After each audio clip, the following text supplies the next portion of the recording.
To continuously sustain that wonder, that sense of wanting to know, is the basis of science and mysticism. We have no way that a human could perceive a system of that complexity, and yet each of us has it. We can make new strains of mathematics, we can make computer simulations, but we'll never get it. I'll never get the brain. But even this brain can be manufactured with something as simple as a piece of a carrot or a bread.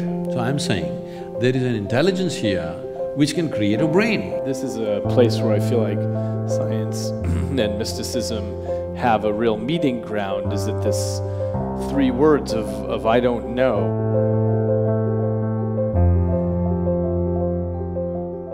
Jananam sukadham maranam karunam milanam maduram smaranam karunam. Good evening, everyone. I said good evening. Tell us about that chant. The chant, these are certain types of invocation. In the sense, the distinction between an invocation and a prayer is, prayer is an effort to talk to whatever other dimensions that people believe in. Invocation is a way of inciting a certain dimension of who you are for a particular type of activity.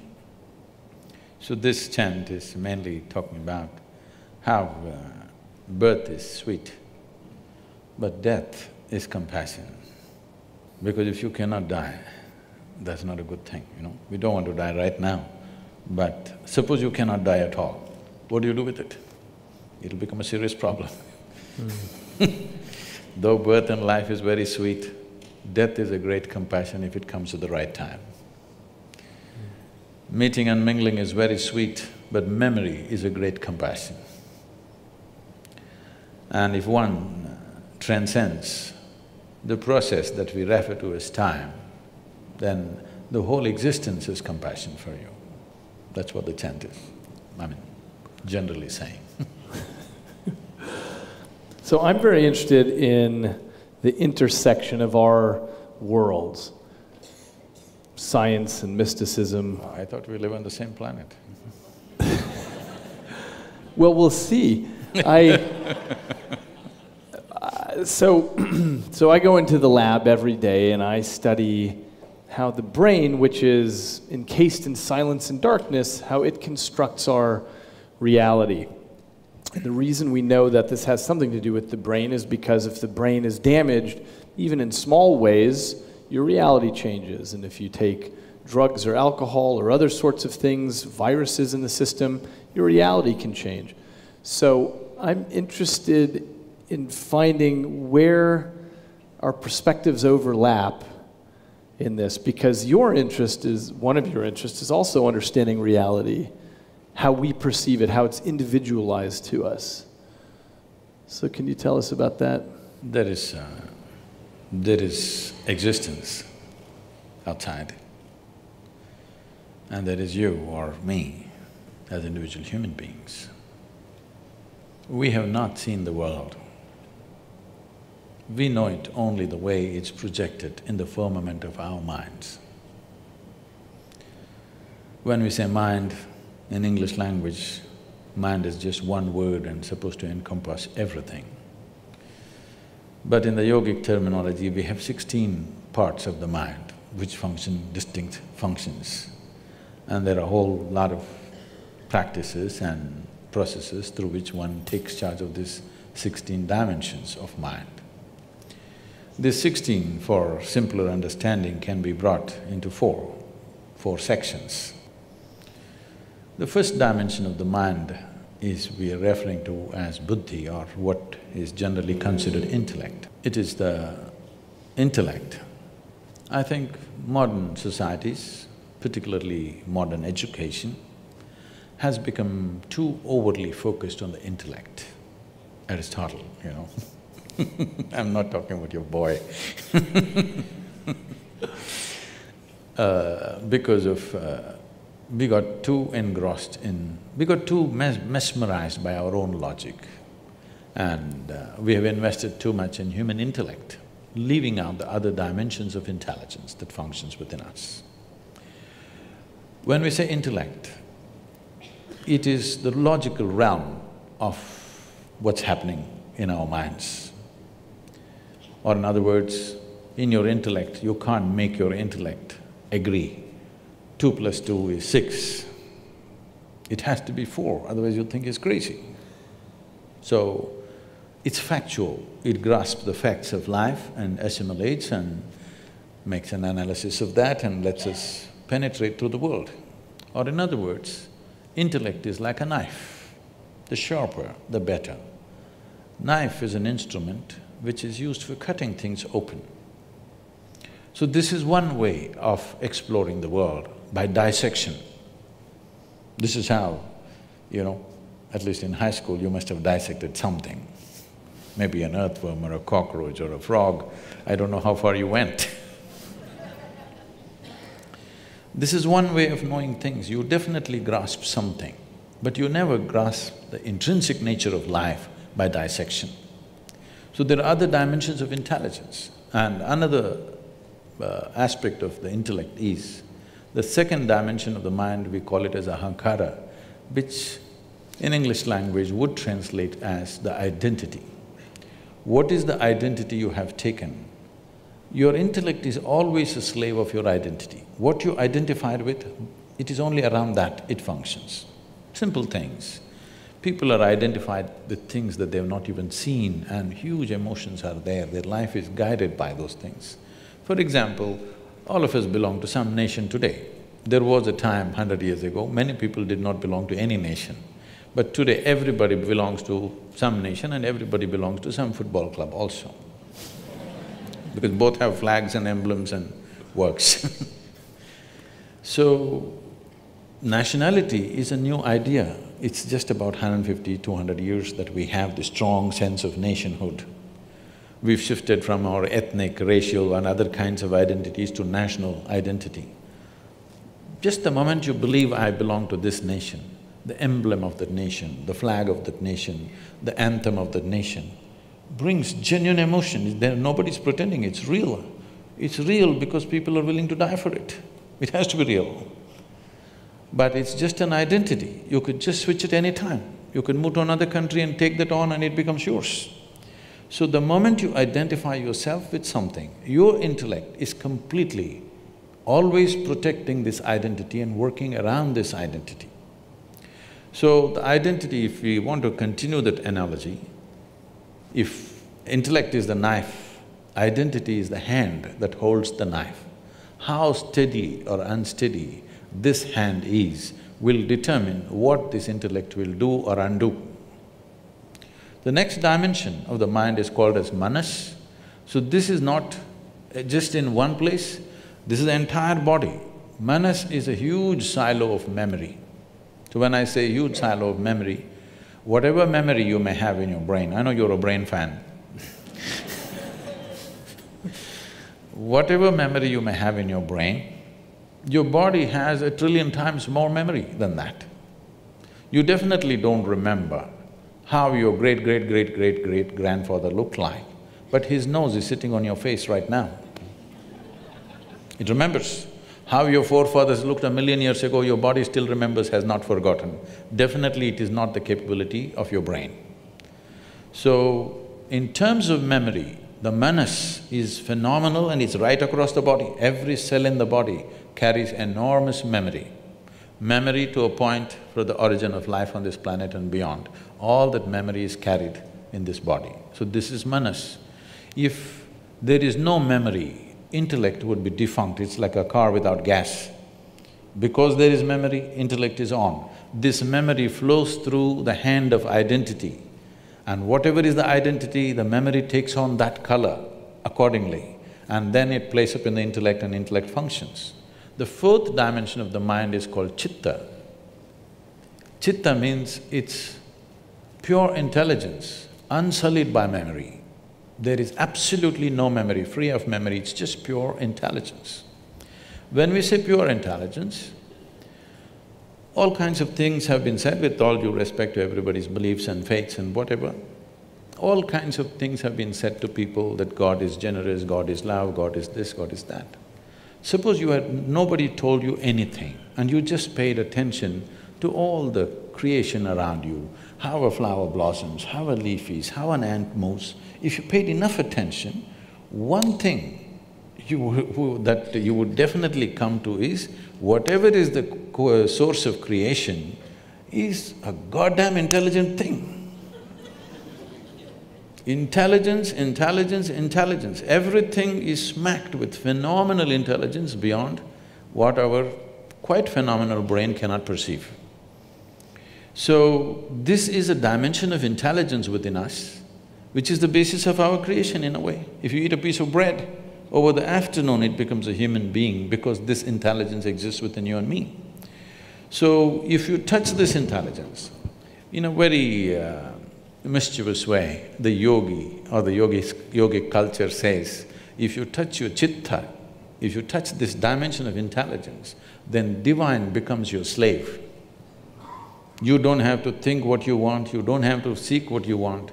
If you touch this intelligence, everything that you wish to know is yours. It's just you have to just direct your focus and it's all there, because there is a dimension of chitta. Every human being might have accidentally at some point touched this, which makes suddenly one spark of magic in somebody's life. This is because they've touched this dimension of intelligence unconsciously. Now, the question is only about how to get there consciously and to stay there. So, these aspects of the mind are not entirely located here, it is right across the system. I kind of think this is the endeavor of science, is to take the intelligence all around us and across our system and try to understand the principles of that. It's a way of going out and trying to understand the blueprints around us in a way that can be made conscious. And we've made lots of progress that way, and we've walked on the moon, and we've cured lots of human suffering that way by viewing this deep intelligence, which I totally agree with you about, as something that we can make understandable, take it from the ineffable to the effable. And that's part of it's part of what's maybe the biggest part of what's made our world what it is today. If I can intervene, when you say understandable, that means we can put it into the parameters of logic. What if there is a dimension of intelligence within you which does not fit into the parameters of logic? Trying to fit everything into the parameters of logic means the surface intelligence, which is the intellect, which is our survival mode. If we don't have an intellect, we wouldn't survive in this world. What is a survival instrument? We are trying to put all dimensions of life through that, and it has to pass through that sieve. That will completely skew the process. I would want to know that the things that are available to the intellect can't encompass the intelligence of a flower and of a birth and of a body and so on. I take the point that there may be limits to our intellect, but I don't know where those limits are. And I don't know how to guarantee that there are borders there beyond which there's something else. See, science has done incredible things in the last 100 years, no question. Our life is the way it is today. The comfort and convenience that all of us are enjoying is essentially because of the outcome of the scientific endeavor on the planet. There's no question about that. But at the same time, the limitation of science is we are trying to touch a dimension which is beyond physical nature with a physical stick.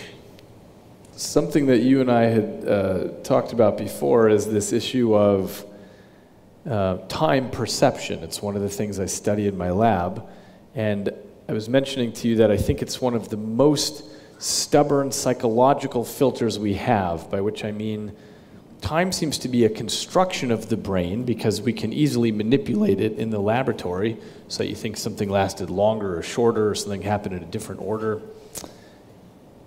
And there are many physicists like Einstein who were very clear on this point that time doesn't actually exist, but we're trapped inside of it. And so this is an interesting example of using our intellect to sort of come up against a glass wall and say, you know, there seem to be things past this wall, and it's impossible for me to know what it would be like to be free of time, for example. See, time is a very relative experience. Every human being would know this in some context. On a particular day, if you are very, very joyful, 24 hours passed off like a moment. On another day, you're depressed, 24 hours seems like a eon. They say how long a minute is depends on which side of the bathroom door you are.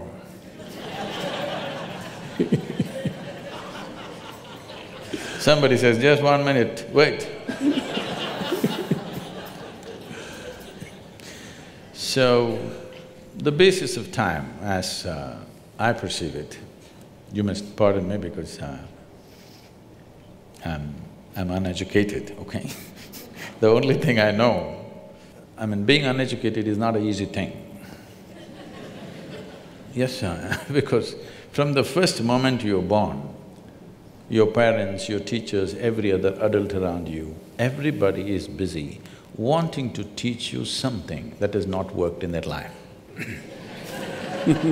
Yes. Everybody is trying to instruct you on something, it doesn't matter what. The only thing that they know better than a just-born infant is they know some survival tricks, the adults. They don't know anything else about life. They have not perceived any life any better than a child. They just know a few survival tricks. They know how to make money, they know how to build this, they know how to do that, but they do not know life in any sense. Because all these other things are just accessories of life, they're not life. Life is something that's throbbing within you. So when we come to time,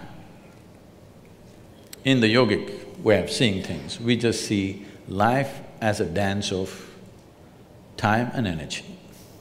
It's a certain amount of time and a certain amount of energy. Actually, in the local languages, the expression for death is very beautiful. We say kalamaitana, that means his time got over. In normal language, when we say somebody passed away, we don't say it as we are saying it in English, we say his time got over. Actually, that's all that happened, somebody's time got over.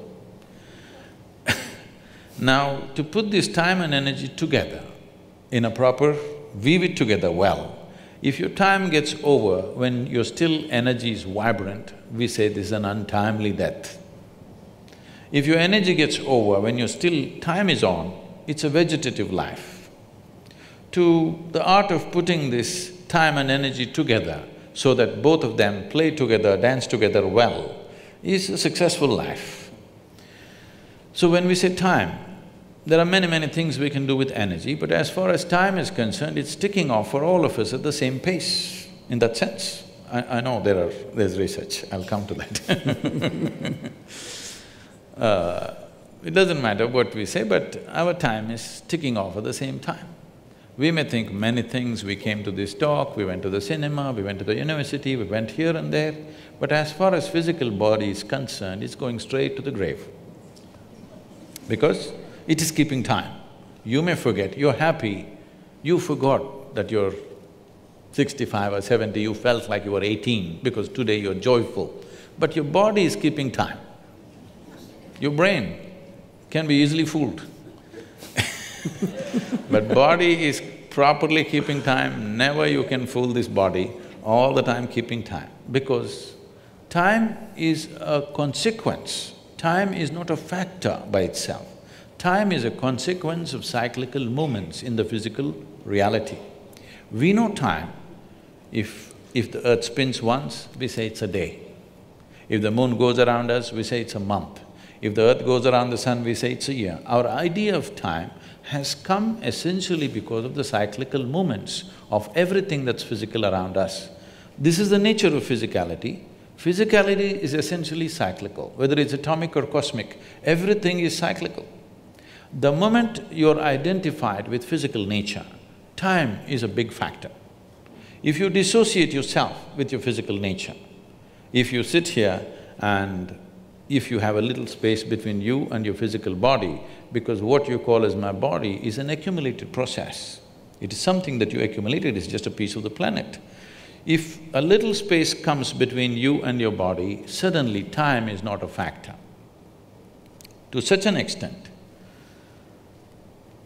we have any number of people, this may be very difficult for a Western audience to digest, but I have seen yogis who have not moved from the place they were sitting for over 6 months, 7 months, just in the same place.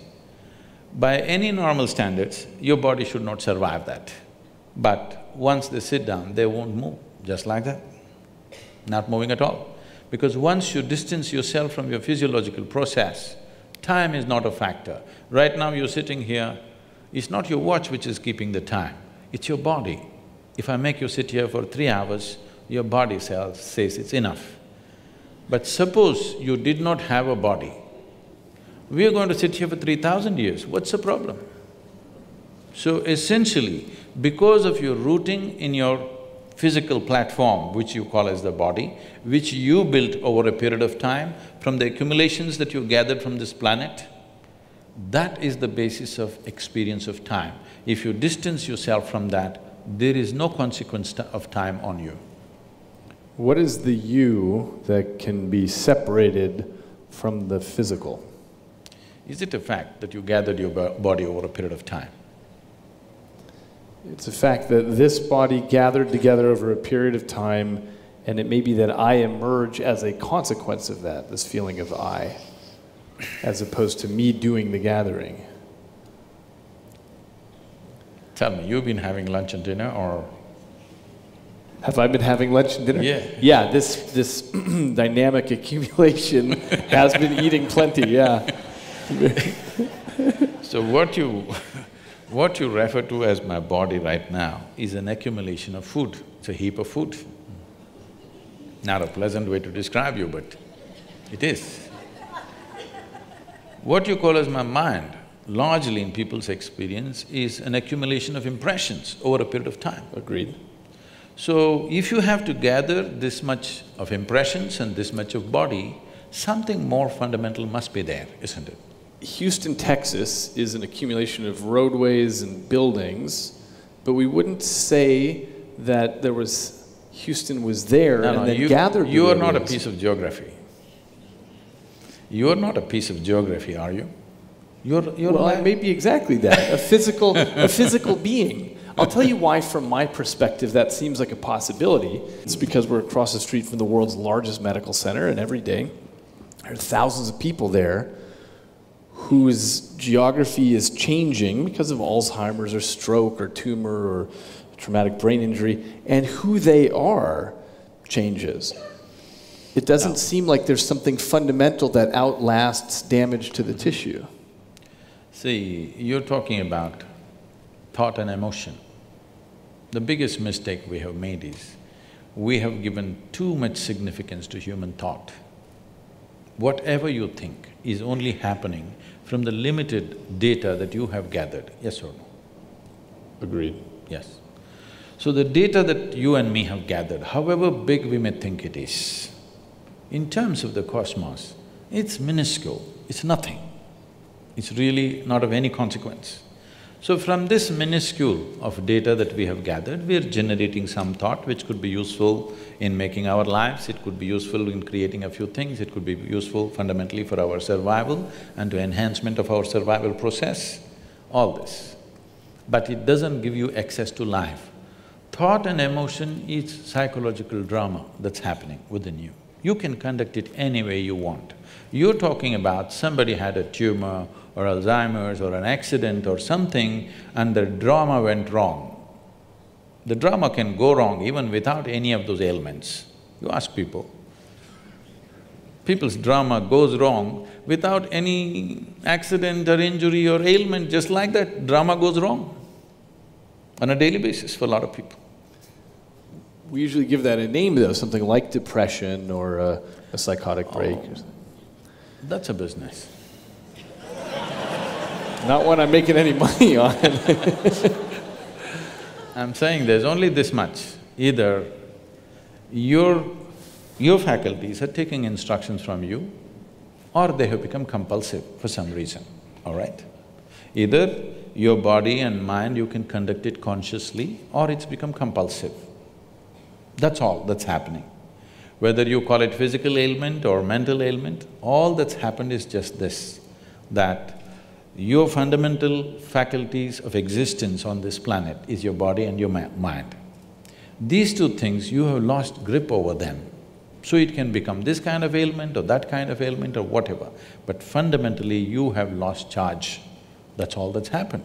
If your body and your brain took instructions from you, would you create depression? Would you create illness? Would you create anything? You would create highest level of pleasantness for you, isn't it? We certainly would if there were a separate you that could gain that control. See, we can come to this like this. There is something called… because I see that you keep referring my brain. If you say my brain, that means it's yours. What is yours can't be you, right? It's a colloquialism that we use because I need to refer to this one in here. I need to specify which brain I'm talking about. See, when I say my hand, I know even without my hand, I can still exist. Similarly, if certain parts of the brain are gone, our ability to think and feel the way we were doing it earlier may be gone, but still, that person is not gone. That's the question. So if I lose a little part of my finger, I'm still me, but if I lose a chunk of brain tissue that same size, I can be someone completely different. No, you're talking about personality. Personality is again an acquired thing. Beyond personality, I can lose memory, I can lose consciousness, of course, I can lose the ability to perceive reality the way that we do now. I might become colorblind because of a lesion, because of damage to a particular part of my brain. I lose the ability to understand what objects are. Okay, let's come to this. See, suppose somebody became colorblind because of an injury or whatever that happened to them, unfortunately. That person still knows, I have become colorblind, isn't it? He's still there. It's true for the person who becomes colorblind, but it's not true for example, a person who is born colorblind. They don't even have a concept that they could be. They don't have a concept of color. So let's take a person who's born blind entirely. They don't even have a concept of vision. So who's the you for them? Do they… Say, even a person who is visually impaired, who's never seen the world around, he still exists within himself. He's as much a man or a woman as anybody else can be. It's just that if all of us were blind, we would be quite a fine society without eyes. Quite right. Yes, isn't it? Only because somebody has and I don't have. In comparison, I have a problem. Otherwise, if none of us had eyes, you think we wouldn't have found our way around? We would have. Maybe not the same way, in a different way. Oh, I totally agree, because in so many dimensions… There are mammals who were flying by, sound. Yeah. Well, there are so many dimensions that we are blind to now. So what we call visible light is just a 1/10 trillionth of the electromagnetic spectrum that's out there. We only detect a little bit. In some branches of physics, it seems there might be between 10 to 13 spatial dimensions, not just these three, and yet we're trapped in these. No, we are moving away from consciousness to perception. But my point is, we're already blind to most of the world. So I agree with you that, okay, so let's move back to perception. See, what an individual life is, you cannot disagree that you're life, are you? You're a piece of life. I'm a piece of life, everybody is. What kind of personalities we have acquired, what kind of likes and dislikes we have acquired, what kinds of gods and demons we have acquired, what kinds of other things we've acquired is a social process that's happened to us, cultural and social process. If you were born in a different part of the world, it would be entirely different. Depending upon what we are exposed to, these are impressions that we have taken in, phenomenal amount of impressions. Leaving that aside, let's look at one fundamental. Whatever you gather, you can only claim it's mine. You cannot say it's me, isn't it? Whatever you gather. How do you mean? You mean your body? You say anything. I can say, this is my chair. If I sit here every day and then I say, this is me, then there's a problem.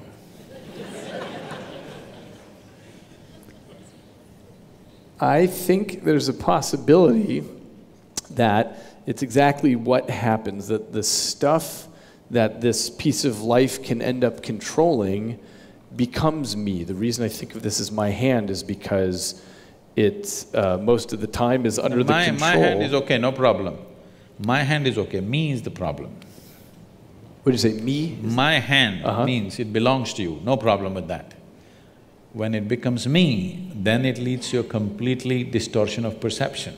Okay, I think… So you're talking about identity, what you identify yourself as? See, you can… the nature of the mind is such, it is looking for some… because human intellect and human intelligence has broken out of a certain bond which was there for every other creature, that they could function like an automated machine through certain instinctual process. What has happened with the human being with the process of evolution is, the human being has broken out of that instinctual process and there is an intelligence which has to function consciously. But functioning consciously means every moment of life is an exploration, which is too scary for a whole lot of people. So the best thing is identify with something which gives you some sense of what you are. But this some sense of what you are, which you took on based on your social and cultural backgrounds, what you took on, makes sense for your survival process, but not for explorative process. It doesn't explore life, it keeps you sane. It's a good solace, it keeps you… it helps you to sleep well in the night, but it doesn't awaken a different dimension of knowing, it doesn't awaken the possibility of exploring dimensions which are not yet within you.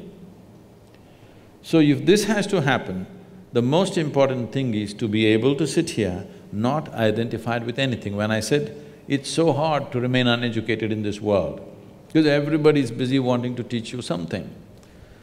This is all I did in my life, to remain uneducated, not to be influenced by parents, by family, by religion that's happening around you, culture that's happening around you, education that people are forcing on you, just to be the way creation intended you to be, simply. See, I may not fit into the university milieu, but I'm okay, you know. Just simply the way you were born. Not tangling up your intelligence to any particular thing, either your nationality or your religion or your race or your creed or your family or any kind of identity or your gender or whatever, simply to be able to view your life just as a piece of life. If one does this, then you will see perception will explode in ways that they have not imagined possible. Now, as a physical body, you're unable to not be influenced by the clothing of your culture, by… No, this is a statement, this is not a compulsive thing. But you don't dress as somebody who's Chinese or an Eskimo or something. When I'm in the North Pole, I will, I think. So you can't help… So from my perspective, there's this issue of brain plasticity, which is to say that we absorb what's coming in. And I think it's exactly consistent with your description about who you are in the end is an accumulation of all these perceptions. There's also the case that we come to the table with some pre-programming in our DNA, which I think is consistent with what you're talking about, is the memory of all of your ancestors leading up to this point. But because we are creatures that go around and vacuum in our cultures, and we speak this particular language, and we are males, and we dress in certain ways, it's hard to avoid that. Now, I'm guessing you're going to say, but you don't identify with it. Is that right? See, what is a social requirement is one thing. I just saw you going into the women's room. And you too, by the way. Because that was the only bathroom available. Yes. So, by social norm, you do certain things. Because in the room that we were sitting, there was only women's room. I don't know why they marked it like that. I don't know. So you went in, I went in, every other male went in, only the female did not go. So now what you do for the norm that exists so that you don't collide into situations is one thing. What you identify with is another thing. So the moment you identify with anything for that matter, starting from your body to everything else, what is your body is the limited body, what you call as family is a larger body, what you call as community is a much bigger body, what you call as a nation is a much bigger body, what you call as humanity is a much bigger body. This is how human identities go. People think it's better to be identified with a nation than to be with an individual when there is a war or when there's some situation. People think it's better to be identified with the whole humanity, but any identity limits you. It takes away the fundamental possibility of what this life is. Identity is required for survival process to manage day-to-day situations, but it is not an exploratory process. Because the intention of science is to know. See, technology is a fallout. Unfortunately in this world, nobody would fund science if it did not spin technology, which is a very unfortunate thing. Because human intelligence wants to know, it need not be useful, it simply wants to know. So technology is useful, and what is useful today, tomorrow you may realize is very destructive, it may take away our life. So technology has to be judiciously looked at, what to apply, what we should not apply, but that judiciousness is gone because everything is commercialized and it's on, full force. Everything that we do after 50 years, we come back and say we did the wrong thing, now we're doing the right thing, and again after 25 years we come back and say then we did the wrong thing, now we're doing the right thing. Every stage of life we seem to know it perfectly well, but after some time looking back we know we did not know nothing, we missed too many pieces. So technology is something that we have to judiciously do. Science must happen rampantly, mysticism must happen rampantly because this is simply exploratory.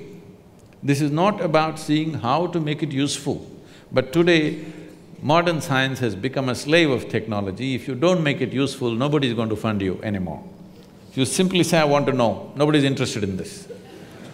How can it be turned into an enterprise? That's all they're interested in.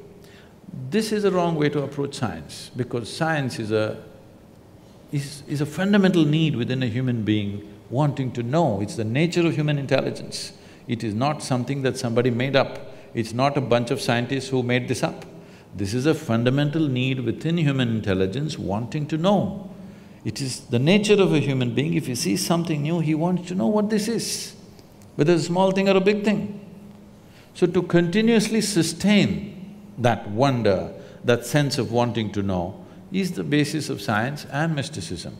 It is only the fundamental approach is different in the sense, science is trying to achieve everything through physical means, by taking physical quantities, going by the physical laws. But physical is like the peel of the fruit, it has no purpose of its own. The peel is useful only as a protective layer to the fruit. Once the fruit is eaten, peel goes to the trash can. See, right now, the fruit is inside. So this body is very important. we have to feed it, we have to decorate it, we have to dress it up, we have to pamper it in so many ways. Tomorrow morning if the fruit is gone, nobody's interested in this body anymore.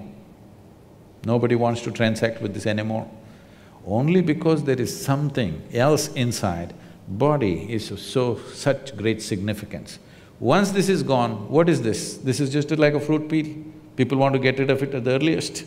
At least in America, they dress it up. In India, within 4 hours, you must get rid of the body. That's the rule. Because once it's dead, leave the dead to the dead, you know, somebody said long time ago. Once, as long as they're alive, you do whatever. Once they're dead, you're done. Because the peel is meaningless without the fruit. Right now, the fundamental flaw in this approach is, though it's produced phenomenal results in terms of well-being for us, comfort for us, convenience for us, the kind of comfort and convenience we're enjoying, no other generation ever has known on this planet. This is a fruit of science or technology rather. In spite of that, will it lead to human well-being? That's a question mark. Comfort and convenience will come, but will well-being come? That's a question mark, because if you look back on the humanity, let's say 100 years ago or 1,000 years ago, how people were and how people are you today, are you more joyful than them? Are you more blissed out than them? So, are you more blissed out than previous generations? It's not true. We are in much more comfort, but we are not in much more joyful states or pleasant states within ourselves. Or in essence, our well-being or the fundamental quality of our life has not changed, though the physical quality of our life has changed like unimaginable proportions in the last 50 years. So, we are trying to approach everything through physical means. If you go through physical means, you will hit that glass wall somewhere. I think, in my perception, I'm not a scientist, I don't know all of it, but in my perception, I think the physicists are near the glass wall. They might not have hit it, they're near. That's the unknown question, right? We have no guarantee how far we'll get in science. And we may run… by glass wall, I assume you mean we run to a place where we say we can't go further. Where the present faculties will not be good enough. Present faculties of 5 senses and a brain will not be good enough. That we hit a long time ago. So for example, things like quantum physics, you can't understand it, but you can write it down in equations that make predictions accurate out to 14 decimal places. So we think it's pretty good, and we can build new things out of it, that we can see things much smaller and much farther away than we ever could before. We understand the wondrousness and the subtleness of everything around us much better than we did before. But the actual physics, a human can't understand. We just make tools to get where we need to go with it. So we've already hit that point. And certainly it's the case with the human brain, which is made up of almost 100 billion specialized cells with thousands of trillions of connections between them, and every second… I like the way you're saying it with the passion. Like some people are talking about food or something else. I'm a brainy instead of a foodie. You feed on the brain. Yeah. But the reason it's easy to be passionate about it is because it's a system of such unimaginable complexity that it bankrupts the language. We have no way that a human could perceive a system of that complexity, and yet each of us has it. There's this 3-pound organ that we're carrying around, but we've already hit that point a long time ago in science where we realize we can make new strains of mathematics, we can make computer simulations, but we'll never get it. I'll never get the brain. All I can do is take the way that you explained the 16 aspects of the mind, you simplified it down to 4.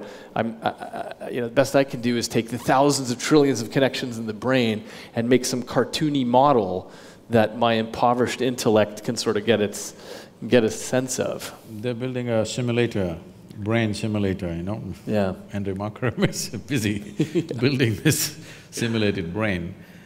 All that is fine, we are looking at the physical mechanics of what's happening. The complexity of what's happening is beyond the physical mechanics. See, looking at the physical mechanics of the brain, the neuronal function and the electric… this thing that's happening, the waves that are flowing, whatever things happening, is fantastic because of the complexity of what it is, the sophistication of what it is. It is the gadget, no question, okay? This human gadget is the gadget on the planet. Of what we have seen, this is the most sophisticated gadget on the planet, there's no question about that. Keeping that aside, but even this brain can be manufactured with something as simple as a piece of a carrot or a bread. So I'm saying, there is an intelligence here which can create a brain. Why are you ignoring that intelligence? I think that's the heart of science, is to try to understand what that is. What I mean by that is, so we have different approaches in science to get there, but studying the genetic code and understanding how the heck with 27,000 genes can you unpack a human being? Because whatever the truth is of what's happening spiritually, if there's a separate you or not, what we know for sure is that you can unpack a human being from these 4 letters of amino acids, and these base pairs that make these proteins, and somehow that all gets unpacked, fueled by bread and carrots and so on. These kind of questions have always been on human mind. It happened almost 15,000 years ago. Adi Yogi, that means the first yogi, he had 7 disciples. These 7 disciples are full of questions. Some of them are astronomers, some of them are serious mathematicians, things like this. They have 1,000,000 questions. After some time, Adi Yogi is bored with their questions because whatever they ask, it's just a product of their intellect, they're not able to ask a question beyond that. So they ask, what is the nature of this, your cosmos? Where does it begin? Where does it end? How big is it? He's just bored. So he says, your cosmos, I can pack it into your mustard seed. The entire cosmos, I can pack it into your mustard seed, he said. Then they were flabbergasted by this. Then they said, what is it made of? If you can pack such a huge cosmos, which we can't even imagine where it begins and where it ends into your mustard seed, what is it made of? He was completely bored, even not to utter a word, he simply said like this, 5 elements. Just these 5 elements, the entire universe is a play of these 5 elements. If you master the 5 elements, you have a key to every aspect of creation. If you don't master the 5 elements, if you approach it from outside, as you approach it, it will take on 1,000,000,000,000 new forms. As you try to study it, it can take on 1,000,000,000,000 new forms as you're looking at it, because that is what it is capable of. Just 5 things. 5,000,000 things would be difficult. 5, I'm sure you and me can study, isn't it? At least I'm capable of 5. You're talking in millions and billions, but I'm 5. Are you gonna tell me what the 5 are? Huh? Are you gonna tell me what the 5 elements are? These 5 elements, it's called earth, fire, water, air, space. These are 5 things. Maybe. Maybe that'll work in the end. Everything is just within this. Everything that you call as physical creation has substance of some kind. This is earth. And all of it is in movement, that's called air. All of it ascribes to some temperature, that is fire. And in everything there is water, which is the cohesiveness. If there is no water, there is no cohesiveness in anything. And all of it is held together by what we call as akash. Here we're calling it as space. In English language, it doesn't really describe what we are saying, but it's called akash. Maybe a more closer word in English language would be ether, etheric space or whatever they're calling it as. Okay. So, these are the 5 things, whether an atom or a subatomic particle, everything is made of these 5 things. So you don't have to study the trillions of things which are manifestations of these 5. If you understand these 5 things, if you have grasp over these 5 things, then everything becomes accessible. So the fundamental, the most basic process, unfortunately, the word yoga conjures completely wrong images in America. The most fundamental aspect of yoga is called bhuta shuddhi. This means cleansing of the elements so that you can feel them separately in your own system. This very body is 72% water and 12% earth, 6% air, 4% fire, remaining is space. If you take charge of these things, what you need to know, everything that is life is here, because modern physicists are saying, as you sit here, every subatomic particle is in communication with the rest of the cosmos. If it is so, you just have to become alive to it. You just have to become receptive to it. Rather than going around the cosmos and studying, if you sit here, it's reverberating because the nature… I think there is some constructional theory, something coming up in California, I don't know, you must be acquainted with these things. I blurbed the book actually on the back. So fundamentally what they're saying is, whether it is the smallest thing or the biggest thing, everything, the fundamental design is same. It is only the complexity and sophistication which is improving. Between an amoeba and you, the fundamental design is same. It is much more complex and sophisticated, but essentially life-making design is same. So if it is so, the most fundamental materials which make this life and every other physical aspect of what we see in this creation, if we know the ingredients and how they happen, then you have a key to every aspect of life. But if you try to study the creation itself, as you study, they will multiply into billions and trillions. It seems it might depend what your goal is. So if you want to create a drug for cancer or build a helicopter, you need to do something with those five elements or break the world. So it's not about exploration, it's about utility. What is the use of life? Let me ask you a question. I would love to know. I've wondered that question. And I get it that science isn't getting me there. I mean, I've been in science my whole adult life, but I don't know. I get much more towards that question when I read literature, which was my first love before I went to science. So I take the point that science doesn't help me on that front at all. What would you say? I've wondered what the point is.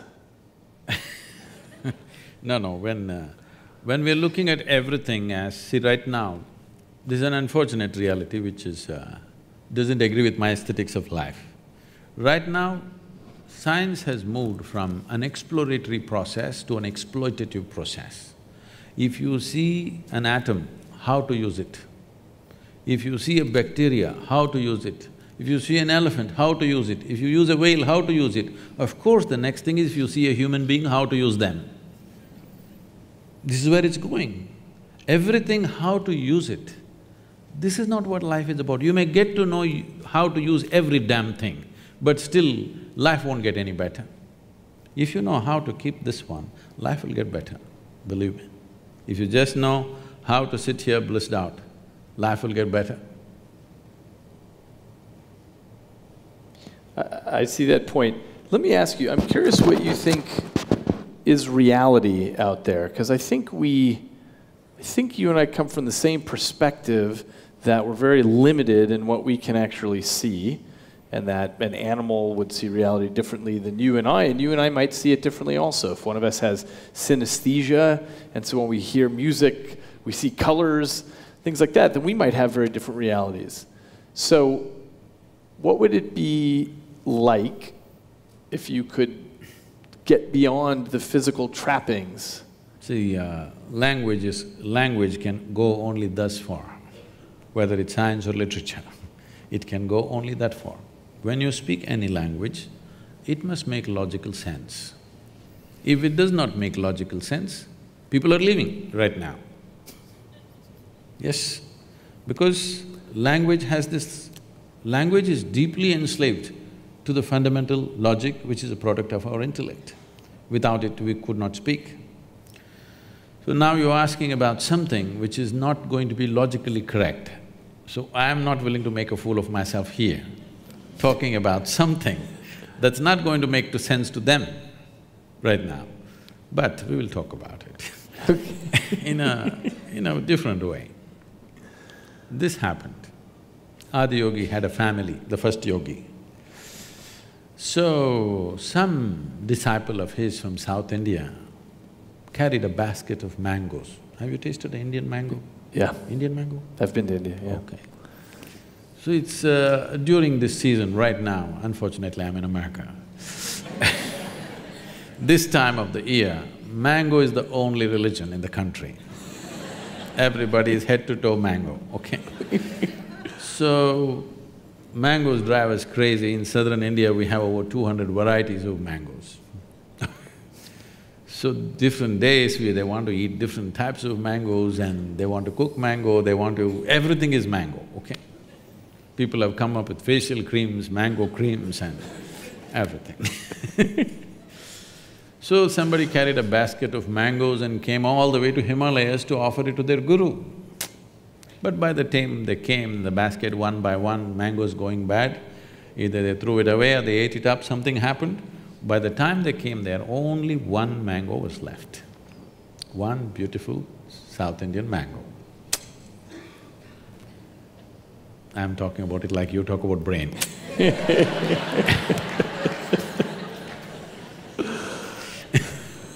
Believe me, it's sweet, not like the brain.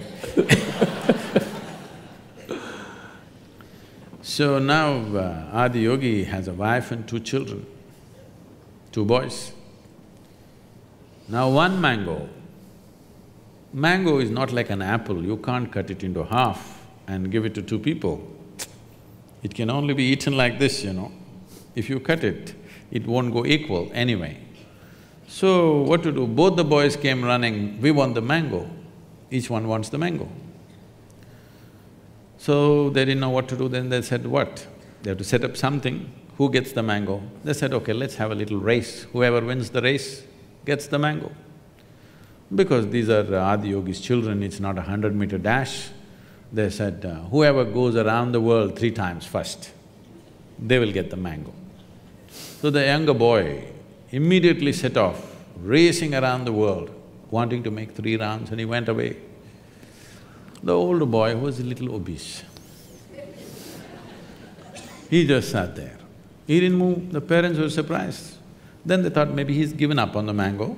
The young boy wants to get it, he's running, this boy has given up. But this boy sat there for some time, then he got up. He went around his father and mother 3 times and said, mango. They said, what, you didn't even run? What do you mean? The race is about going around the world. He's going around the world, I went around my world. You are my world. I've gone around, I deserve the mango. They couldn't argue with this logic, so they gave him the mango. He ate. Then the younger boy came and, things happened. Fireworks. Fireworks happened, he became very furious, all those things are another story. But what I'm saying is, there is a subjective reality and there's an objective reality. When I say subjective reality, I'm not talking about just your thought and emotion. Like you're talking about cognitive reality can be different. What is smell for somebody is taste for someone else. What is sweet for somebody is bitter for somebody else. What's light for one person is darkness for another creature. Here I see one creature right behind staring at me. So, this perception is… these 5 senses are tuned for our survival. If survival is what we are seeking, sense organs are fine. But once you're looking at life as an exploration, you want to know life, not just live life, you want to know. When you want to know, 5 senses are no good. They are not sufficient faculties to know. Right now, this brain, I'm not trying to downgrade it, it's a fantastic thing. This brain is nothing without the 5 senses. It is these 5 agencies which are gathering information and feeding up this brain all the time, both every moment of your wakefulness and sleep, this is happening. If you walk from here to there, if somebody is wearing a strong perfume or something else, you may notice it, otherwise generally you may not notice. But if you walk from here to there, your olfactory cognition is taking in probably 200 different smells if you walk from here to there. It is just that you have not paid enough attention to decipher that, and your other faculties are overriding that. Suppose you did not have eyes, ears, nothing. If you shut them off for some time, you will see suddenly your nostrils become so very sensitive, you can just smell out how many people are there. If you bring your dog here, he almost knows how many people are here. He doesn't know just how humans smell. He knows individually distinct smell of each person that is here. We also have that because our neurological system is way more sophisticated than that of a dog, but there are other overriding factors which have diminished that. But if you wish, you can develop that to a certain level. So cognitive distinctions are there and cognitive confusion is there as you… what's that word about smell becomes a color and color becomes… Synesthesia. Okay, whatever. No, it's anesthesia, synesthesia, something is lost, something is mixed up, like a drink. A man who is just out of the bar may feel that way, you know. Everything may become colorful or not colorful depending upon his mood on that day or what he had. So, these things are happening because you can impair these things or enhance these things with a little bit of chemical stimulation or injuries or diseases or… This is essentially a chemical soup. What kind of a soup is the question?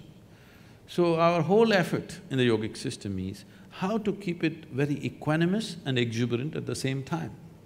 The problem with most people is if they become equanimous, they become death-like.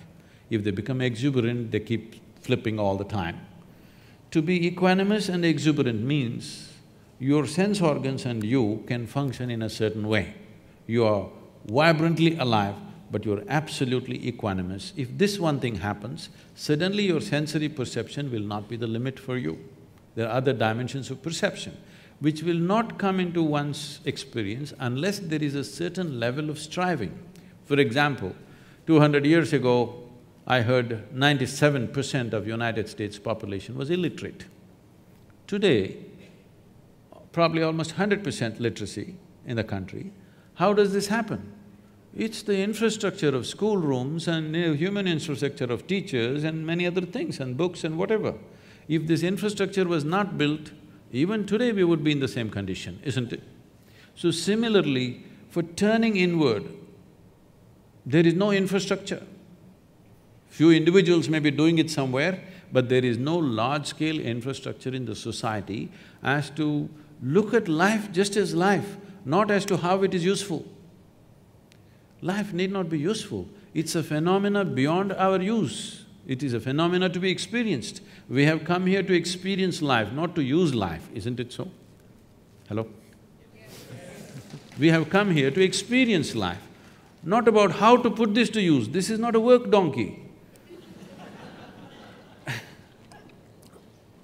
I'm trying to understand this issue about knowing. So where we clearly have overlap in the way we go about it is wanting to know things, wanting to understand everything around us.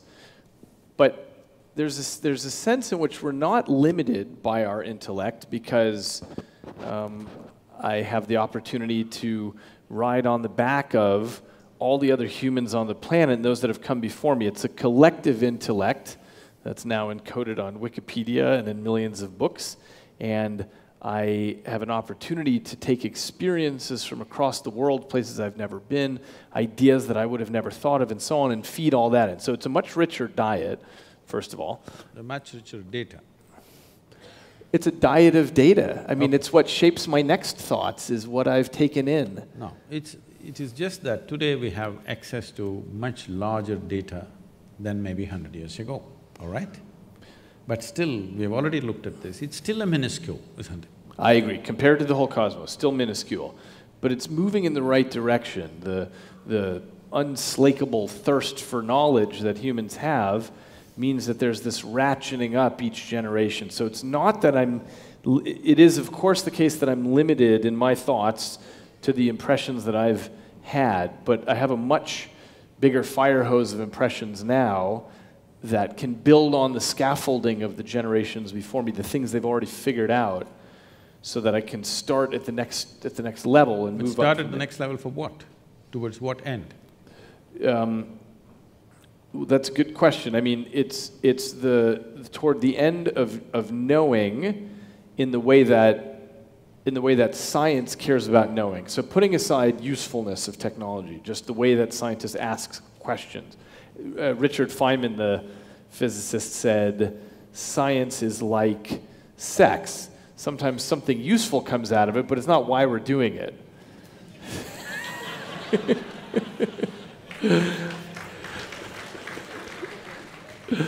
So it's a way of knowing, and it's a way of, it's a collaborative way of knowing where we link arms across space and across generations as well to try to get somewhere. I'm in no way trying to disagree with that or in any way discredit that. It's a tremendous effort, but I'm saying if knowing is the purpose, because wanting to know, how much time and energy somebody is willing to dedicate to that may be questionable from person to person, but everybody wants to know, there's no question about that. But knowing everything by intellect, we will know the surface of everything, but never the real source of everything or the core of everything. Because the only the only doorway to our experience is this human mechanism. You don't know the world any other way than the way this one is projecting right now within itself, yes? Agreed. There is no other way. You don't know how that is, you only know the way it is happening within you, isn't it? I don't know how you are really, I only know the way your picture is right now projecting in my brain or my system and how I'm perceiving it. As you know, you have drilled holes into people's brains and impaired something and put electric current and whatever you've done. I'm not saying you as a person, I'm saying these things have been done.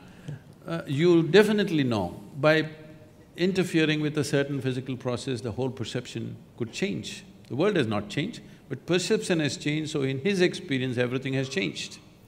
So that dimension of life is only useful for survival.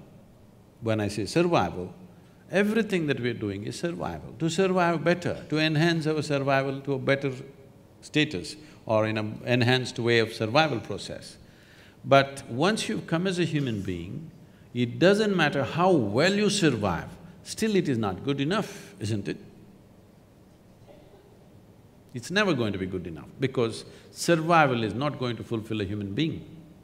It doesn't matter how big our homes get, how big our cars get, how energy efficient it gets, how better we dress, how better we eat, still we will feel it's not enough because that's not the direction in which the life wants to go.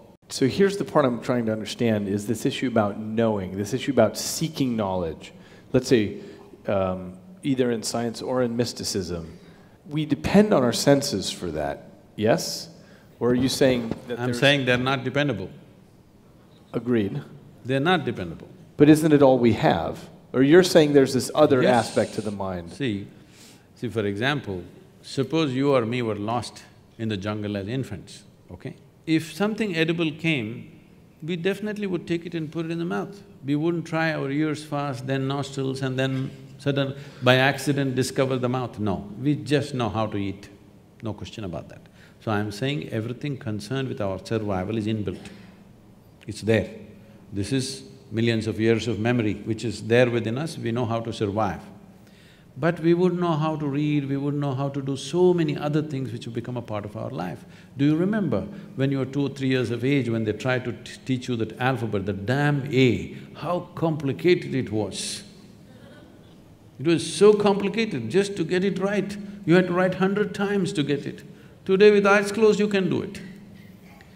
Because of a certain striving, isn't it?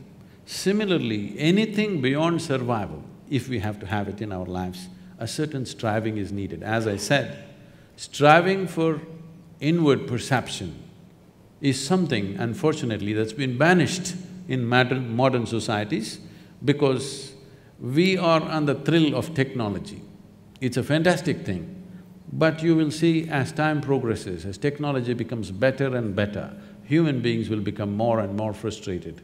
If you have not noticed this, just look out and see, you will see 8-year-old, 10-year-old kids bored. In your generation or my generation, we would have never seen, we never knew what is damn boredom is. When you were 8 or 10, you were just bubbling with life and on, But today you see 10-year-old kids are just bored with it because they've seen the damn cosmos through their phone screen. They know it all. So I'm saying all this excess may not lead to betterment of life, and it will not. Comfort and convenience will come. But well-being will not happen. The purpose of enhancing human experience on this planet will not happen. It will only entertain us intellectually big time, which it is, no question. I'm not saying it's wrong, but I'm saying it's limited. It may be the thing that allows people to make a deeper pursuit, in exactly analogy with the idea of building schoolhouses throughout the country. It would have been 30 years ago that it would be difficult for you to speak to many people, but now you have 500,000 followers on Facebook. Yeah. As I was telling you, I was in a very large gathering of people and somebody asked me, Sadhguru, what about all the gurus, ancient gurus who are there, what about them? I said, nothing. I am the greatest guru. Because when Krishna was there, he could speak to… he was a very gentle human being, probably he could speak to 50 people at a time. When Gautama came, he stood up and spoke more loudly. Maybe 100 people. Vivekananda came, he had a big voice, maybe he spoke to 200 people. Look at here, right now I'm speaking to 50,000 people, and if I want, I can speak to the whole world sitting here. So I'm the greatest guru ever. Because technology has definitely facilitated that, no question. But at the same time, technology doesn't have discriminatory powers. As you can deliver well-being, you can deliver disaster through technology by itself. It doesn't have a mind of its own, it is a certain capability, and all machines and whatever we have created technology, from a bicycle to a spacecraft or a computer or whatever, essentially only what we can do, enhancement of that. Because we can speak, now a microphone has come, a telephone has come. Because we can see, a telescope has come, a microscope has come. Only what we can do, we are enhancing it with various machines and gadgets we are creating. We have not created one machine or gadget to do something that we ourselves cannot do in a rudimentary way. I agree with that. So I'm saying you're only enhancing your 5 senses. For now, yes, but no, as you know… See, right now, it can happen. Right now, with a phone, I can talk to somebody in India. Technology may come, I can smell the food that they're cooking in India. If I'm missing home, they can turn on the phone and I can smell the food from India. It may happen. I'm not saying it's beyond that, it's very much possible it may happen. But I can do it without a phone also. So, you're very interested in inner engineering. My interest is in outer engineering, and as you know, I've built a vest in my laboratory with vibratory motors on it, and we're experimenting now with feeding in new kinds of data streams into the brain because the brain appears to be flexible enough to take in any kind of new data streams and have a sensation of it. So if I feed in weather patterns from the surrounding 200 miles, or if I feed in real-time stock market data, you can, in theory, develop a sense of the economic movements of the planet, things like this. Now, we're just at the foot of the mountain on this, but it may be that there are whole new kinds of human senses, and that would be a proof of principle of developing something that goes beyond, that makes a new kind of sense. It essentially takes these peripheral devices and adds new ones, and eventually we'll probably build new kinds of sensors and plug them right into the brain. But still they will only enhance your present capabilities, not something new, not entirely new. I don't know, if I could actually have an individual experience of weather patterns 200 miles wide as I'm walking around, I'm tapped into that, I think that's a new human experience. It's not something you've had before. This is something that happened almost 45 years ago when I was living on a farm. So there is a man, a middle-aged man in the village who is, he can barely hear, 95% gone. Just if you shout at him, he hears something. So because he cannot hear, he cannot say anything, he just dumb and stares at things. So everybody thinks he's a fool and, things happening, he's not valued in the village. So I took him as my man Friday, and I said, you stay on my farm and work for me. So he was with me. What I found was, one morning he gets up and gets the plow and those are the days, not tractor days, he still plow with the animals. So he gets the animals and the plow ready. I said, what are you doing? He said, I'm getting ready to plow. I said, where are you going to plow? It's dry. He said, it's going to rain today. I look at the sky, it's clear sky. I said, nonsense, where is it going to rain? He said, no, it's going to rain. He simply sits there like this, because no social communication, he can't hear. He simply sits there like this the whole day. If there's no work, he just sits in one place unmoving. And he just knows. And you won't believe it'll rain. The day he says it'll rain, it will rain. Then I sit up, okay, I'm doing all this yoga, I'm not getting this guy. So I sat there day after day, turning my hand like this, trying to feel this, trying to feel that, feeling the earth, looking up, looking down, everything. I applied myself for 18 months. And today, in tropical climate, with my eyes closed, I will say, today it's going to rain means 95% it's going to rain. It's just a keener observation of everything, that's all. You just… because he could not hear, he just sharpened the other aspects so much, he just knows when it'll rain, and always, bang on. Maybe he had one of my vests on. Possible. But he was not sparkling like you. I'm curious on a completely different topic. When you look at other faith traditions, when you look at the rabbi sages and imams and people all over the world of different traditions, what do you see in common? The common is they all believe something that they don't know.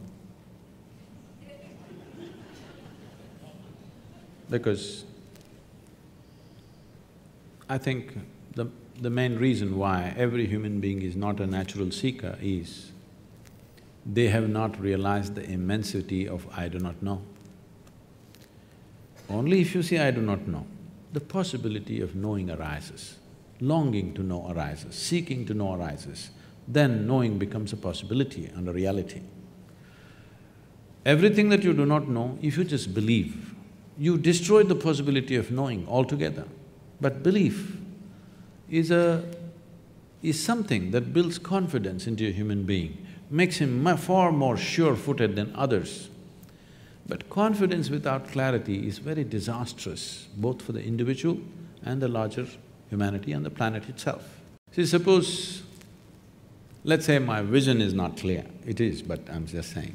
Suppose my vision is not clear, I want to walk through you, but I can't see clearly, but I'm very confident. You know what a disaster I will be for you, all right?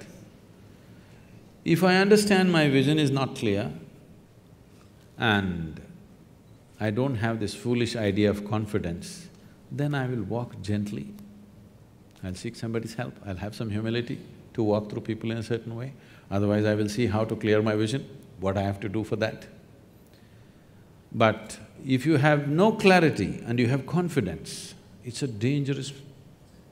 it's TNT. It's bound to explode on humanity somewhere. It keeps happening here, there. We are just looking at eruptions, small eruptions, but it's bound to happen somewhere large scale. But at the same time, as human intellect is sparkling like never before, for the first time in the history of humanity, more human beings are thinking for themselves than ever before. All these thousands of years, one village or one town with a few thousand people means only one guy would think, others would just take instructions from him. Now almost everybody is able to think. How clearly, how much clarity or confusion is a different thing, but at least they're thinking. As this evolves, I believe in the next 50 to 100 years, as more and more human beings start thinking for themselves, then you will see believing in something will be completely out of vogue. Because essentially believing something means, with all due respect to everybody, essentially believing something means you are not sincere enough to admit that you do not know. We all have to come to this much. What I know, I know. What I do not know, I do not know. This is a fantastic way to be. And I do not know person cannot fight with anybody. That's the biggest thing. I know, always there is a fight. So, all these religious processes which are ended up as religions, at one time when they started as an individual experience for somebody. That person shared his experience with a few people around him, maybe a dozen or maybe 100 or maybe a few thousand he shared. And over a period of time, it gets organized and becomes something totally different. So, it has a huge responsibility of handling psychological well-being of the human beings in the sense, see, human beings are psychologically always confused and they don't know where to be, what is their well-being, and for every small thing there is confusion, you know. It's something that I realized when I went to the university. I refused to… I'm sorry, I'm speaking in a university. I refused to sit in the classrooms because it was too uninteresting for me. So I sat in the garden outside under a tree. Once I planted myself there, everybody knew that I am there every day, without fail, under the tree where all kinds of debates and discussions we started, and people started coming to me with all kinds of problems. You know, students having their own problems, their education problems, boyfriend, girlfriend problems, parental problems. As I sat there and heard through everybody's everything, in these 3 years that I was there, I must have heard thousands of people about their problems. It became like a problem point. Anybody has a problem, they come to me. I realized I was the only freako who did not have a problem. Everybody had a problem, which made them normal. I did not know what's a problem. It's not that everything was perfect, but it's just that I didn't view it as a problem. I just saw situations are there, some works for me, some don't work for me. But everybody has a problem. If you really look at it, the problem with humanity is just this. From being a monkey or a chimpanzee to a human being, it's actually a small change, you know. From a chimpanzee to a human being, there is only 1.23% DNA difference, I believe. That's not much, isn't it? We could forget sometime who we are But what a phenomenal change in the intelligence that we have compared to a chimpanzee or a monkey. So the problem is just this, we have a intellect which is sharp and we don't know how to hold it. Whichever way we touch it, it cuts us. All the suffering, human suffering on the planet is manufactured in their own mind. From outside, how much suffering is happening to you, tell me? Nothing much, it's all generated, it's all self-help. This is because this evolutionary process has happened so rapidly. As Charles Darwin went about describing, a goat became a giraffe, it took many million years, a pig became an elephant, many million years. But from monkey to man, it happened rather quickly, to a point where people think there is a missing link somewhere, okay? So quickly that we have still not gotten used to this intelligence. We are struggling as to how to manage this intelligence, and this intelligence is the basis of people's suffering. If you remove half the brain, most of them will be peaceful. Yes or no? Hey, you're the expert, you must tell me. You know, in mental asylums, when people are completely out of control, they are doing lobotomy, remove part of the brain, they become peaceful. So right now, just to be peaceful and happy is such a huge challenge for most human beings, simply because they're not able to conduct the sparkle of their own intelligence. If they were little dumber, they would be peaceful. Yes. So the problem is not of… the problem is of plenty. The problem is not of paucity, it is just that a certain level of intelligence which we are not able to handle because there is no stable platform. There is an intelligence here for which there is no stable platform. Unless you create a stable enough platform, this intelligence will not work for us, it'll work against us, simply because it's a sharp knife. If you don't know how to hold it, it'll cut you up. Why we do not give a knife to a child's hand is not because knife is dangerous, because child's hand is not steady enough. He could become dangerous to himself or to somebody. So this process of perception and understanding and consciousness, all these things are questions being asked by the intellect. Intellect is always looking at the world only in pieces, in bits and pieces, because all the information that comes to the intellect is coming through sense organs, and sense organs perceive everything only by comparison. Without context, they cannot perceive anything. For example, if I touch this glass, it feels cool to me. It is not that I know what is happening with this glass, it is just that my body temperature is in a certain way, because of that I feel it's cool. If I lower my body temperature and touch this would be warm to me. So sense organs are giving a perspective only in comparison, which is useful for survival. What this means is, suppose you're 6 feet tall, you stand like a tall man, you walk like a tall man, you feel like a tall man, you are a tall man. You went to another society where everybody is 8 feet tall. Suddenly you stand like a short man, walk like a short man, feel like a short man, you are a short man. So I'm saying this perspective of knowing everything by comparison is only useful for survival process.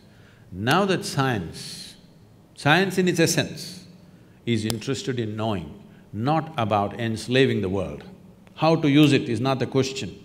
How to know this is just an intrigue that from nowhere we just pop up and full-scale drama, and suddenly we pop out and don't know what. For this we have simplistic answers.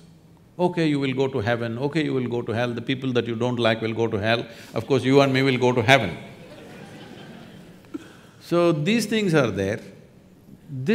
We are trying to handle our ignorance with solace. Solace is what you're seeking, you must believe something. Belief is a good thing because today modern psychiatrists are here trying to solve these problems that human beings are having with their intelligence, which are turned against themselves. Essentially, all human suffering is their own intelligence having turned against them, that's all it is. So psychiatrists are trying to handle, but they can only handle one client at a time and they need a lot of furniture and all this. But religions and faiths have managed people for a long time, hats off to them for that, because they've given solace and balance to people for a very long time. But solace is one thing, solution and seeking is something totally different. If you're talking about seeking to know, then belief systems are of no consequence. If solace is what you're seeking, yes, you must believe something, because instead of going to weekly psychiatrist sessions, if you simply believe something, everything will just settle down within you. It's a fantastic tool that way. This is a place where I feel like science and mysticism have a real meeting ground, is that this 3 words of I don't know. And sometimes science gets a bad reputation about this, and people say things like, well, scientists have proven this or that, but scientists never use the word proof or truth or, we know this is the way it is. Instead, this capacity to hold on to multiple hypotheses at the same time and say, I don't know what is the right answer, is part of the scientific temperament. It's an important part of the fabric of everything we do in science, is this understanding that Mother Nature is way bigger than we are, and that we, in our lifetimes, might not get anything but one step closer to in the direction of truth. The process, the methodology employed by science is not one lifetime. If you come for 1,000,000 lifetimes, still you will not know, because the phenomena of creation is such, as you're studying it, it'll multiply into 1,000,000 more. That is the nature of creation. The same things can become so elaborate. I think this is what is happening to science. What they thought is one thing, they looked into it, they found 1,000,000, they thought, okay, we got 1,000,000, they looked into that 1,000,000, it became 1,000,000,000, endlessly it's going on, because that is the nature of creation. So, looking at the physical phenomena and wanting to know the source of creation is… I'm just saying, the seeking is fantastic, but the methodology will only throw out useful technologies, but how many technologies do you need to live well, I'm asking? Okay, your iPhone S6 is good enough, do you want S8 tomorrow morning? What are you going to do with it? Even the damn S6, most people are not even using 3% of its capabilities. Yes or no? Huh? Most people are not using 3% of that phone's capability. Look, I think our science is too young still to know whether we are always going to confront a multiplication of problems or not. No, I don't say they're problems. Questions. There'll be more things to study, that's all. Yes, but sometimes people call that weenie science, by which I mean, once you understand the structure of the atom and so on, you could measure the neutron to finer and finer resolution, but who cares? Because that's not the fundamental problem anymore. And we're still at such a young age that we don't know whether science will keep bifurcating into more and more interesting questions or whether it'll just become weighing things, and it doesn't matter, because now we kind of get the core of it. We might not know that for 100 years or 1,000 years, but I don't know for certain that we are doomed to infinite complexity. It may be that we can put together a very clear model. What I'm saying is you're fundamentally employing sense organs. I agree with that. Sense organ is the basis of all scientific pursuit. I'm saying sense organs are not reliable instruments. You ask the owl. I think that the pursuit of science is really trying to surmount our sense organs, is trying to figure out this. Now, how would they surmount? By understanding laws of nature that we don't know why they're true, but they seem to be correct, like quantum mechanics, like basic Newtonian physics, by, figuring out why force equals mass times acceleration. Why is that true? Nobody knows. But that's the way that people pursue trying to understand. It's a way of reaching into the cosmos and figuring out that there are laws that go beyond my sense organs. I have no way to smell or touch F equals ma, and yet it seems to hold. And that's the sense in which we go beyond the little peripheral devices that we come to the table with and try to understand what's past that.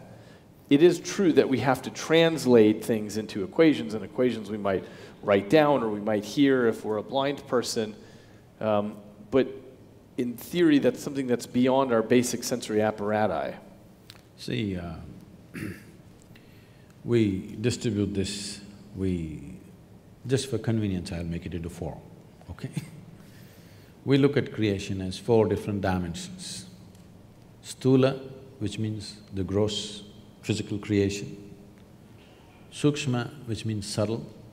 That means you cannot perceive them through sense organs, but if you hone your attention to a certain level, then you can perceive that. So this is called as Vishesh Gyan, which means an extraordinary perception, or it's called Vigyan. Today in India, in local languages, the word for science is Vigyan, okay?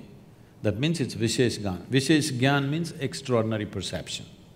So we are perceiving things that our sense organs could not perceive, but still they are in the realm of physicality. And all physicality is perceivable through sense organs if they are honed well. If you may not be able to perceive, some other creature on the planet is able to perceive. I think… yeah, many different creatures have totally different so slices they're of able their to perceive. ecosystem. That means it's still physical reality.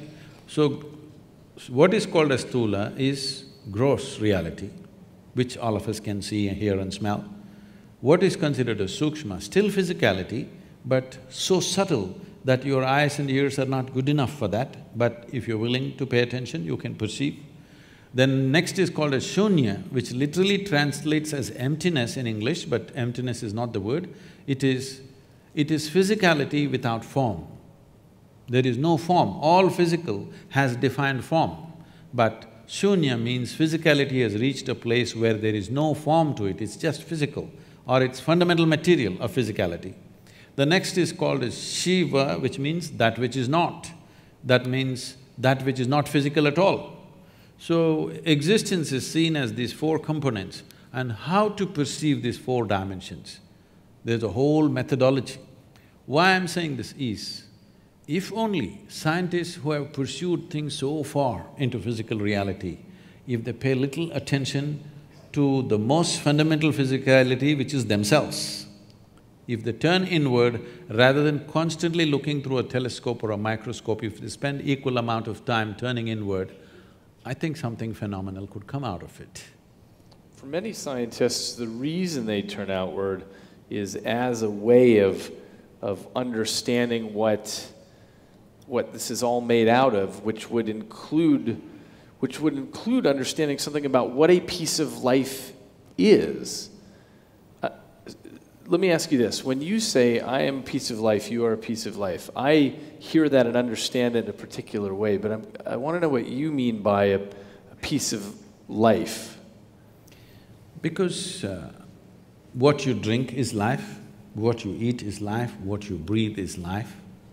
All this we're gathering, and this is a piece of life, which has acquired a certain level of information, built its own kind of software unconsciously, and its own tendencies and its own character and its own personality, but that's a bubble. It's like if you blow soap bubbles, each bubble has a character of its own. When they burst, the most essential ingredient of the bubble was the air. Where is it? It's all there. So this is all air, and the bubble is a piece of air.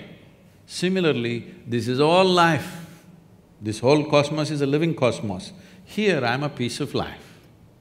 And life has given me this privilege that I can hold this piece of life within myself and experience it as if I am by myself everything. This is a fantastic privilege, but we should not abuse this. And do you see that as being illusory, the idea that you're a piece of life and I'm a piece of life, given that we share atoms, and when I'm breathing out and you're breathing in and so on, we're exchanging atoms, do you see that as an illusion that there is a you and a me, or are we all the same life? See, the thing is right now, all these apps have come and different kinds of softwares have come. So this is easy to understand today because people are using this thing as if they're live, okay? And they're alive in their own way because a certain amount of information has been calibrated in a certain way to do certain things, and it's almost alive. I think most people have a better relationship with their WhatsApp than with their family, okay? Yes, people are so engaged with it because it has a character of its own, and it's even predicting what's the next word you will type. Which your family cannot do, your friends cannot do probably. So, this is just like that. It has accumulated a certain amount of information. This vast life that's available, around it we formed a bubble. This is my bubble, that's your bubble. What is the content of the bubble? It's the same stuff. But what is the surface of the bubble? My surface is entirely different from yours. And it has its own characteristic, it has its own flavor, it has its own tendencies. So this is an unconscious software that every one of us is building with phenomenal amount of information that we are acquiring as we sit here. The five senses are gathering a phenomenal amount of information that one gathers in 24 hours of time. If you spend 1,000,000 years, you can't process it. That much information we are gathering. This is what traditionally we refer to as karma. It's all twisted out in America, I'm seeing. The word karma, everybody's calling themselves karma now. People are named karma. I heard some people were named karma. So suppose we see right now, we don't know how the outside weather also is quite good, I think in the evening. At least the air conditioning is good, everything is nice, you're fine. Nobody's troubling you here, but you're sitting here miserably. Then we say, "Ayo, it's his karma." What it means is, the word karma literally translates as action or doing. So we say who you are right now is entirely your doing. The way you have structured yourself, knowingly or unknowingly, the kind of womb that you were born in is also an unconscious choice because you created a certain type of tendencies, that's where you moved, in search of that kind of tendencies. What facilitates that?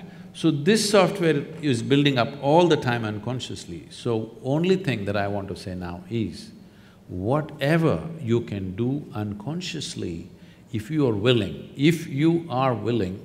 you can do the same thing consciously. If you can build so much software unconsciously, if you are willing, you can restructure that consciously. I can show you millions of people who restructure themselves in a matter of few weeks. I can show you few people where the very shape of their face will change in 24 hours' time simply because they start a certain process. Entirely, their whole personality is altered within a matter of 1 or 2 days of doing certain processes because distancing yourself from your genetic memory, there's an entire process. Most Indians have forgotten, otherwise it was there in every family. Whenever somebody dies or even when your parents are alive, there are processes how to distance yourself from your genetic memory.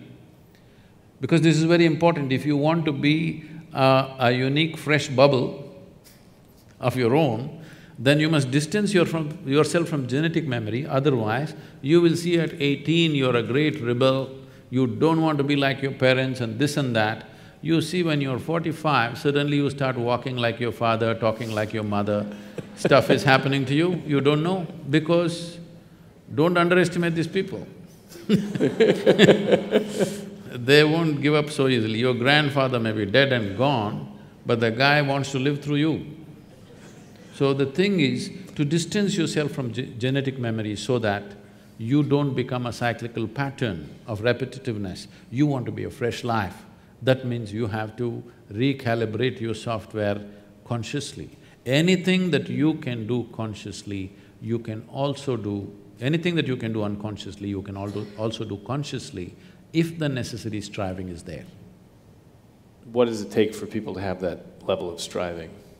It depends how far they want to go. If somebody comes and asks, if I want to know the entire, not the new physics, what has happened till now, if I want to know, how long does it take? If a fresh student comes and asks, is there a time you can say? No, you can say, okay, start on a science undergrad, let's see. If he does undergrad and he thinks he's beginning to know everything, then you start telling him, this is not it, you got to do your masters. If he does that, you will say, then you have to do your PhD. After your PhD, you're declared that you don't know much.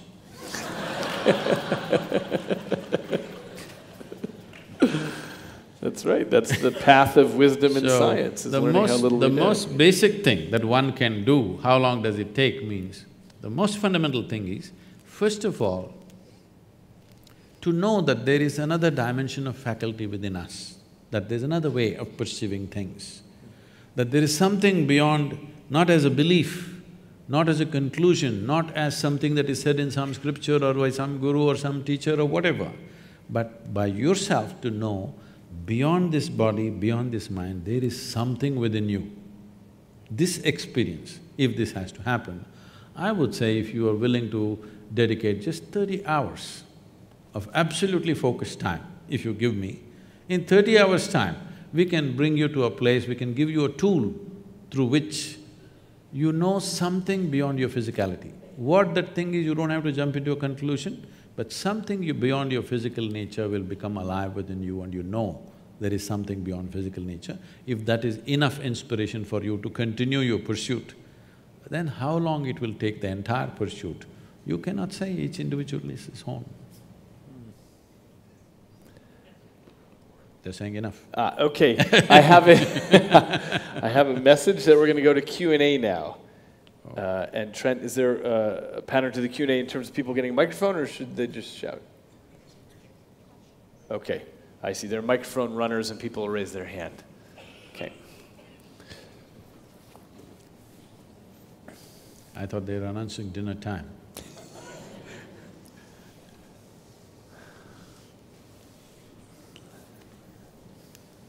Good evening, Sadhguru.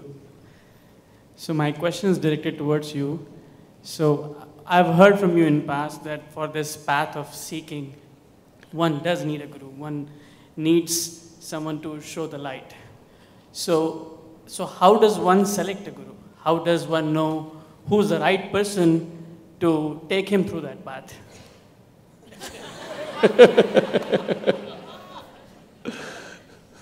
I've got an app for that. Yeah. See, if I give you a torchlight in your hand, it still does not mean you're going to find your way home, okay? A torchlight just shows how you see it, whether you walk the right path, with how you handle this, all this is entirely left to you. But it lights up. The torchlight lights up so that you don't step into a drain or you don't step into a ditch. It lights up the place. But with the torchlight, many people have walked to their death. Yes? That's what people have. With headlamps on, they've gone crashed, right? So, this is just lighting up the place. What you do is always left to you. So, which is the best light? Today I think LED is doing well.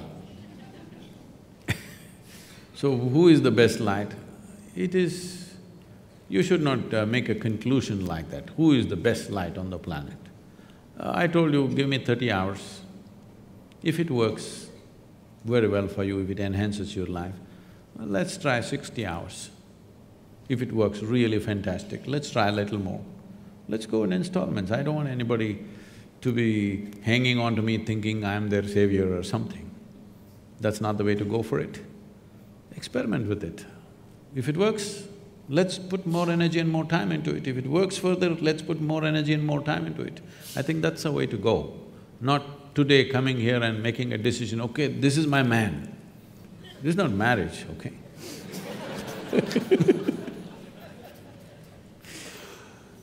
Can I… Right here, first I would ask David for a question. I don't want to discount science from mysticism or mysticism from science, but what I want to, through this discussion, what I had been thinking about is, as you say, you observe, how can I have a question for David first. Have you ever studied someone who's observed themselves from outside, like suspending yourself from within you and observing you? And to Sadhguru, what would be the best technique to achieve that level of human intelligence, that you suspend yourself out of yourself and observe yourself? So, it depends exactly what we mean by observing yourself from the outside. There is what's called an out-of-body illusion that people can have. It's a little complicated to explain the setup, but it has to do with wearing some video goggles and putting a camera behind you. And so you're now seeing your body, with your goggles, you're seeing your own body there. And, you know, somebody scratches your back, and you can see your back getting scratched over there, and you're feeling it also, but you're seeing your own body at a distance, and this allows people to sometimes have a very clear experience where their body is there, but they feel like, I am 6 feet behind over here. So there's a neuroscience group in Europe that was able to induce this illusion when people were even lying down, and that gave them the opportunity to stick them into a brain scanner and measure brain activity while they were having this out-of-body experience, and thought they were 6 feet away from their body. Brain imaging is limited in the sense that what we can say is, well, there are particular sets of Christmas lights that light up when you're having that kind of experience, but unfortunately, that's where science gets a little bit stuck, because we can describe the neural correlates of subjective experience, but we don't know yet why they're identical to that subjective experience. So the answer to your question is, it has been measured, but the answer is not satisfying. I must tell you my experience of this. I don't subject to these indignities anymore. Many years ago, it happened that somebody wanted to… I was in some institute in India, and it was a little bit of an obligation. I said, okay. They wanted to study my… measure my gamma waves in my brain. I did not know I had gamma waves in my brain. They said, no, you have, we want to study, you meditate. I said, I don't know any meditation. They said, you teach meditation to everybody. I said, yes, I teach them because they don't know how to sit still. You teach them methods of sitting still. If you want, I'll sit still. But their problem is their scientific study, they want the name of the meditation, the method and what happens to the gamma wave, something. That's how the process is. Then I sat still, they put some 14 electrodes to me and I sat there. After some time, maybe 15–20 minutes, with some metallic object, they started hitting my knee. I thought, okay, part of their experiment, and I sat there. Then my ankles, you know that funny place? Yeah. That very painful place? They're hitting that place. I thought, okay, it's their experiment, damn experiment is painful. But it became very persistent and extremely painful. Then I slowly opened my eyes, okay, why am I being beaten up like this? I opened my eyes and they were all giving me a weird look. I said, did I do something wrong? They said, according to our instruments, you are dead. I said, that's a great diagnosis. And then they said, you're either dead or you're brain dead. I said, no, that's too insulting. I'll take the first diagnosis. I'm dead, I'm okay. If you give me a certificate that I'm dead, I can live with that. If you give me a certificate I'm brain dead, that's not a good thing. So I don't know what this thing was about, but what I'm saying is, all instruments created by us are definitely lesser instruments than this one. It can't be more than that. Though a telephone can speak that far and I can only speak this far, all this, but they are lesser instruments in terms of sophistication. In terms of a particular action, they may be bigger than us. A bicycle can run faster than I can run, a motorcycle can go much faster where there is an aircraft which can fly. Yes, all that is there, but in terms of sophistication, there cannot be anything more sophisticated than who we are, because we cannot create something more sophisticated than ourselves. Whatever we create will be a byproduct of who we are. So in that context, using instruments to measure, yes, you can very easily fool the brain, you know, it's very simple. There are many techniques like this in yoga, like David is talking about, he was talking to me about how you could trick the mind, that a smell can become a sound can become something else. There are a whole lot of… without all these gadgets, there are many ways that you could trick the human mind. And the magicians of the world have mastered this thing, you know, simply like this, they pick things out of your pocket without you knowing what's happening to you. Because there is a certain way that you can use the faculty to go behind that and do certain things. That apart, in terms of fundamental sophistication, there is nothing more sophisticated than this gadget. This is the gadget, and this is the only form of experience you have with the world. When I say this is the only form of experience you have, right now can you see me, all of you? Just use your hands and point out, where am I? Oh, you got it all wrong. You know, I'm a mystic from South India. Now, this light is falling upon me, reflecting, inverted image in the retina. You know the whole story. Where do you see me now? Within yourself. Where do you hear me now? Within yourself. Where have you seen the whole world? Within yourself. Everything that ever happened to you happened only within you. Right now, someone next to you, if they touch your hand, you think you're feeling their hand. No. You're only experiencing the sensations in your hand. You do one thing, you make somebody touch you like this 5 times, just observe this. After that, no hand, that person is not here, simply sit here. You can create the same sensation. Either you can do it with external stimuli, or you can internally manufacture anything that you want. What you call as mental problems or mental diseases is just that they're creating many things without external stimuli. All the time it's happening. It's happening to everybody in so many different ways. When it goes out of control, we call it an ailment. Otherwise, almost every human being is various experiences they are creating without any external stimuli. If you go through your dream, a dream is as true as a reality when you're going through it, isn't it? We started a school a few years ago, and this 8-year-old boy, I just walked into the school, this 8-year-old boy comes and asks, Sadhguru, is life real or is it a dream? I looked at him, this is an 8-year-old, you have to come with the truth, I said, life is a dream, but dream is true.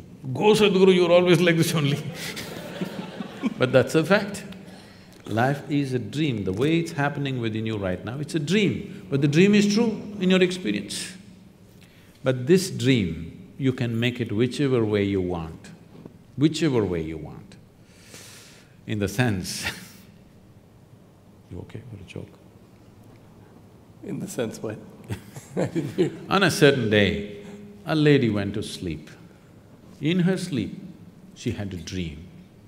In her dream, she saw a hunk of a man standing there staring at her.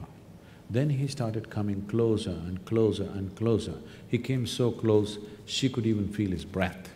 And she trembled, not in fear. Then she asked, "What will you do to me?" The man said, "Well, lady, it's your dream."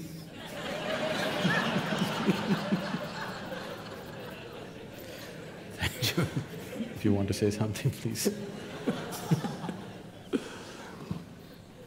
So, it's your dream, you can make whatever out of it, and we can make this into a fantastic dream for ourselves and for everybody on this planet. Science and technology has done wonderful things for us to enhance our dreams, but I want the scientists to meditate. Thank you very much.